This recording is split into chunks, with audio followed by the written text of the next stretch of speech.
chegar à Bahia, na hora, no dia, que estrela me guia. Brasil. Mais de 170 milhões de pessoas das mais diversas origens. O maior país da América do Sul cresceu impulsionado pelo contraste de várias culturas. Com cerca de 14 milhões de habitantes, a Bahia é um dos mais importantes estados do Brasil. Fundada pelos portugueses em 1549, a capital baiana, Salvador, é a terceira maior metrópole do país e tem hoje quase 3 milhões de habitantes. Durante a primeira metade dos seus 455 anos, foi a cidade mais importante da América do Sul. Na hora, no dia, que estrela me guia. Em 1551, 2 anos depois da fundação de Salvador, chegaram à Bahia os primeiros escravos. A escravidão no Brasil durou 337 anos e se gerou grande sofrimento. Por outro lado, permitiu o encontro entre portugueses e negros africanos, possibilitando a construção de uma nova cultura, a afro-baiana. Um entrelaçamento entre os elementos culturais brancos europeus e os das culturas de várias nações da África subsaariana. Nós tivemos aqui na Bahia o que Tales de Azevedo veio a chamar de elites de cor, de pessoas altamente competentes nos seus afazeres, e tudo isso veio gerando uma cultura em liberdade, em contraposição à cultura escrava propriamente dita. Isso dá à Bahia uma situação muito peculiar. Então, quando a gente fala na cultura afro-baiana, nós estamos falando de uma cultura baseada no candomblé, que saiu inclusive da Bahia, foi para o Rio de Janeiro. As pessoas mais importantes, os principais elementos da cultura do Rio foram da Bahia, né? Desde a Gomeia a outras personalidades importantes, até mesmo a famosa ala das baianas na escola de samba do Rio de Janeiro é um reconhecimento da importância da cultura baiana. Um dos traços mais marcantes da cultura afro-baiana é a sua religiosidade, marcada especialmente pelo candomblé e pelo catolicismo. Os seguidores do candomblé muitas vezes frequentam a Igreja Católica e rezam para seus santos. Da mesma forma, católicos muitas vezes fazem pedidos e oferendas para os orixás, deuses do candomblé. Popularmente, essa fusão mítica costuma ser chamada de sincretismo, termo nem sempre aceito por especialistas. É possível que o que ocorra realmente é o que nós chamamos de interpenetração de valores culturais. É possível que as coisas caminhem juntas, mas caminhando juntas as coisas se interpenetram, quer dizer, se influenciam. É possível mesmo que em algum instante do fenômeno ocorra o secretismo aí como um resultado da fusão de valores, fazendo surgir um terceiro. Isso é possível que ocorra, mas o que está realmente dominando tudo isto, na verdade, são as mitologias.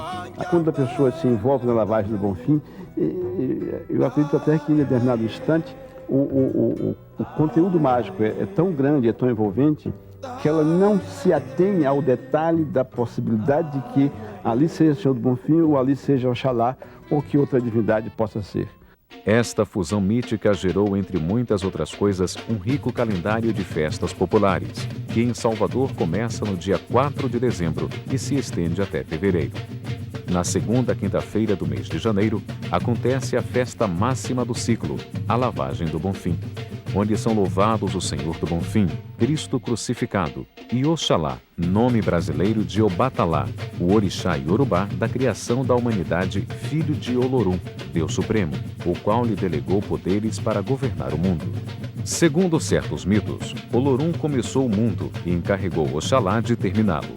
Olorum fez o homem e a mulher, grosseiramente de barro, e Oxalá deu-lhes membros e feições, e então Olorum deu-lhes a vida.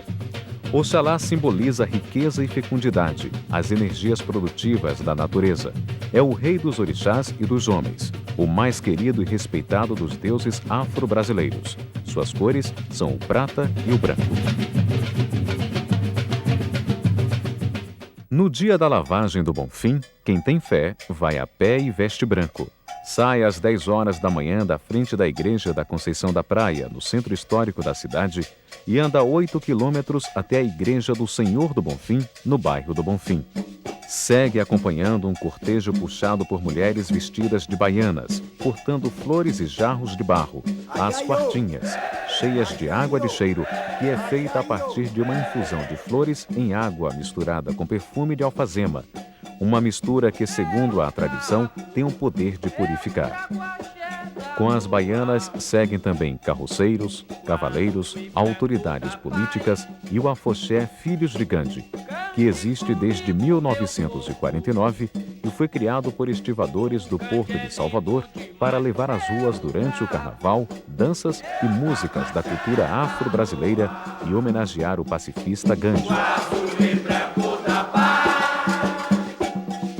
Como fé não falta ao povo da Bahia, 1,5 milhão de pessoas participam todos os anos da festa, seguindo o cortejo ou esperando ele passar. Repleta de elementos religiosos católicos e do candomblé, a lavagem do Bonfim é também impregnada de motivação profana para celebrar. É uma grande farra.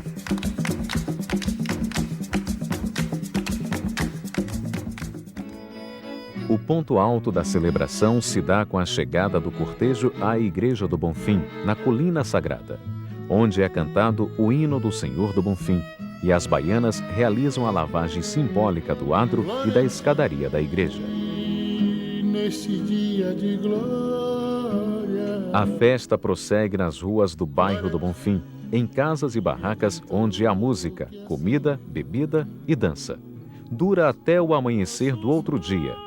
Assim, o povo baiano celebra ao mesmo tempo o Senhor do Bonfim, Oxalá, e a vida, como descreve Jorge Amado.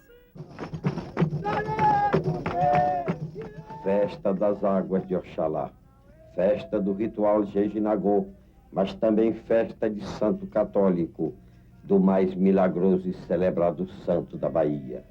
Os sambas de roda, os pontos de capoeira, as cantigas de candomblé, misturam-se às ladainhas ao som dos sinos, às celebrações do mistério de Cristo.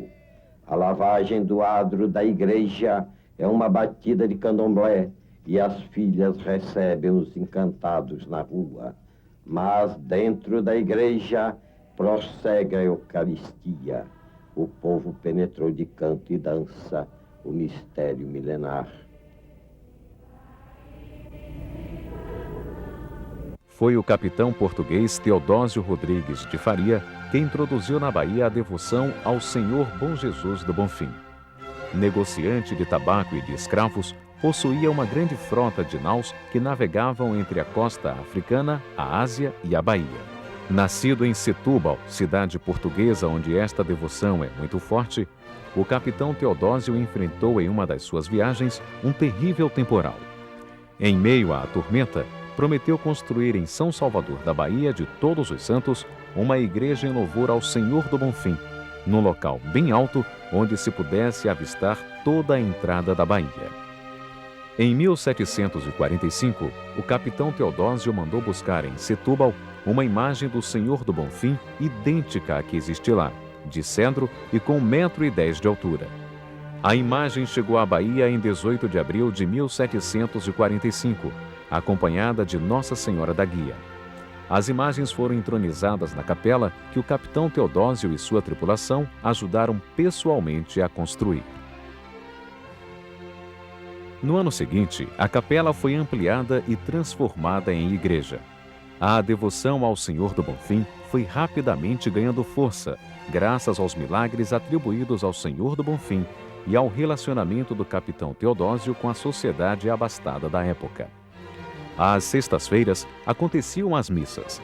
Na quinta, os escravos eram enviados para fazer a lavagem do templo. Oficialmente, foi no ano de 1804 que aconteceu a primeira lavagem da Igreja do Bonfim, com os fiéis lavando a igreja por inteiro. Mas as constantes desavenças com os padres católicos, que reclamavam dos excessos populares e de que lavagem parecia uma festa de terreiros de candomblé, levaram a várias proibições. Com a abolição da escravatura, a lavagem continuou a ser feita pelos negros, não mais como uma obrigação patronal, mas como uma obrigação religiosa. Em 1815, a igreja, na sua forma atual, começou a ser construída. Em 1998, o templo, as obras de arte e as imagens foram restaurados pela primeira vez em sua história, pelo governo da Bahia. Como é um templo de devoção popular, a Igreja do Bonfim possui características da arquitetura barroca portuguesa e de outros estilos arquitetônicos da época, como torres com abertura em bulbo e pórticos em arcadas.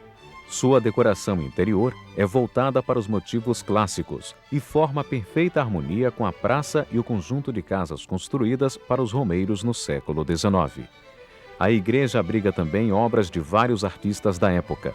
Nos altares laterais, há imagens feitas no século XVI, além dos painéis com Cristo na presença de Pilatos e de Cristo no Horto das Oliveiras. Nas paredes da nave, há as cenas da Paixão de Cristo e os entalhes de concepção neoclássica de autoria de Francisco de Matos Roseira. As 34 telas que narram a Paixão de Cristo e 5 telas que estão na sacristia foram executadas por José Teófilo de Jesus e têm grande valor artístico. Um dos maiores destaques do acervo são os quadros A Morte do Justo e A Morte do Pecador, de autoria do artista plástico Bento Capinã. A pintura do teto da nave foi feita por Franco Velasco, da Escola Baiana de Pintura. As alfaias, sacrários, crucifixos, castiçais, lustres de prata lavrada e os lustres dos altares laterais foram oferecidos por devotos ao longo dos séculos. A Sala dos Milagres se situa ao lado do altar-mor, oposto à sacristia. Ali estão expostos os ex-votos, moldagens em cera, madeira, pinturas, retratos, cartas, bilhetes, radiografias, fragmentos da história da vida dos devotos que a fé consagrou. Para abrigar os ex-votos, foi criado um museu no andar superior da Basílica.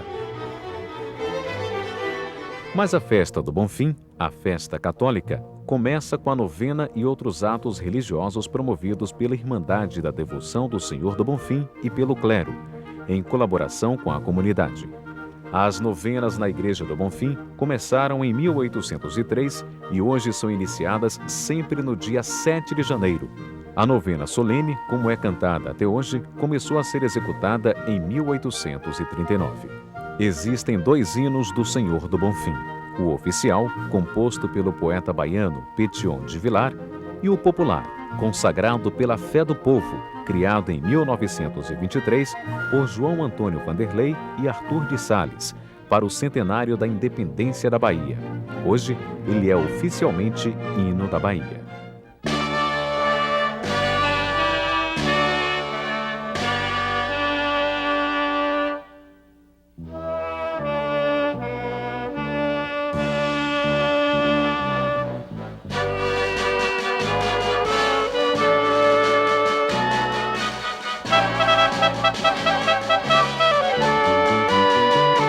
Glória a ti neste dia de glória, glória a ti, Redentor, que há 100 anos nossos pais conduziste à vitória pelos mares e campos baianos.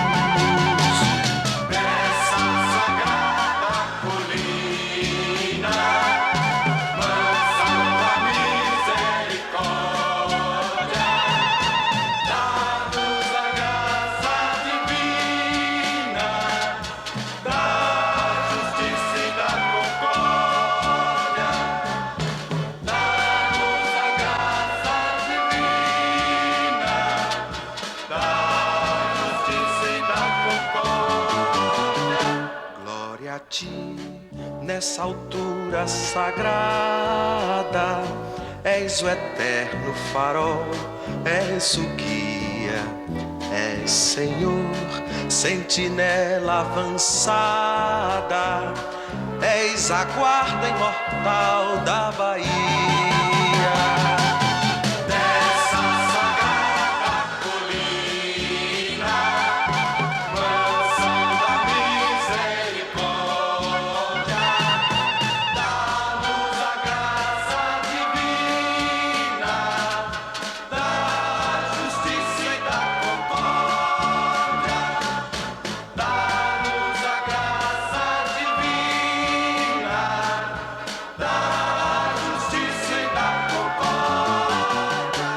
Em 1809 foi introduzido em Salvador o uso de medidas, registros e estampas do Senhor do Bonfim e de Nossa Senhora da Guia.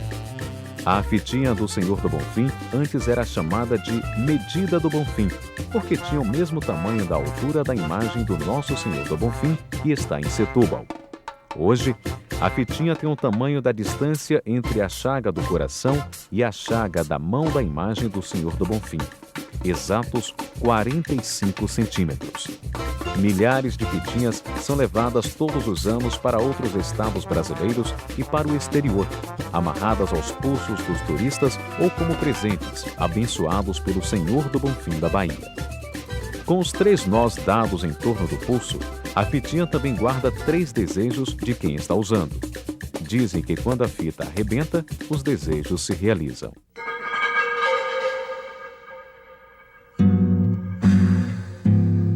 Assim é o Senhor do Bonfim da Bahia, que arrasta uma multidão até sua casa, fazendo uma grande festa na rua, que enche de fé e atende os pedidos daqueles que lançam seus olhos aos céus, rogando por milagres, que abre as portas do seu templo a gente de toda cor e de todo credo, que abençoa e protege o povo da Bahia.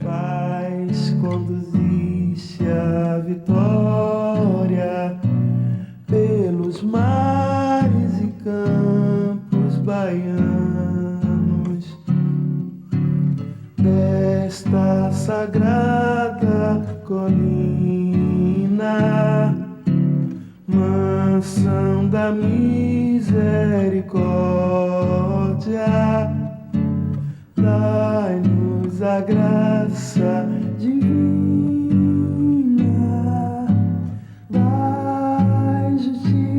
Da concórdia.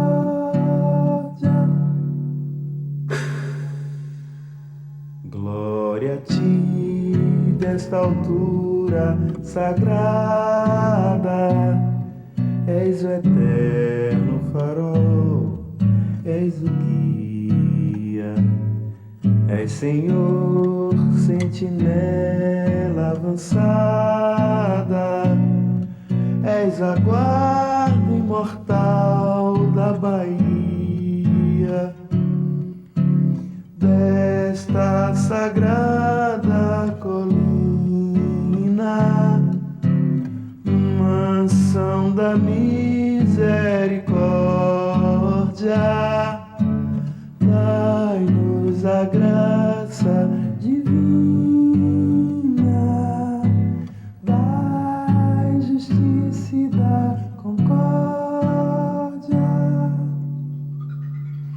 Aos teus pés que nos deste o direito, aos teus pés que nos deste a verdade, canta e enxuta num fervido preto, alma em festa da tua cidade,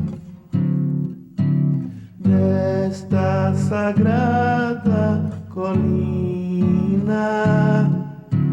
mansão da misericórdia, dai-nos a graça divina, da justiça e da concórdia,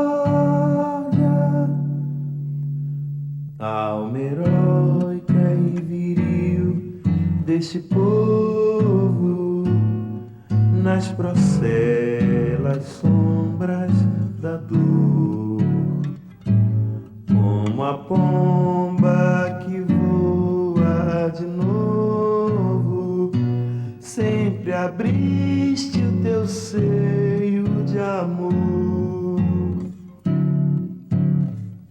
desta sagrada colina, mansão da misericórdia, dai-nos a graça divina, da justiça e da concórdia.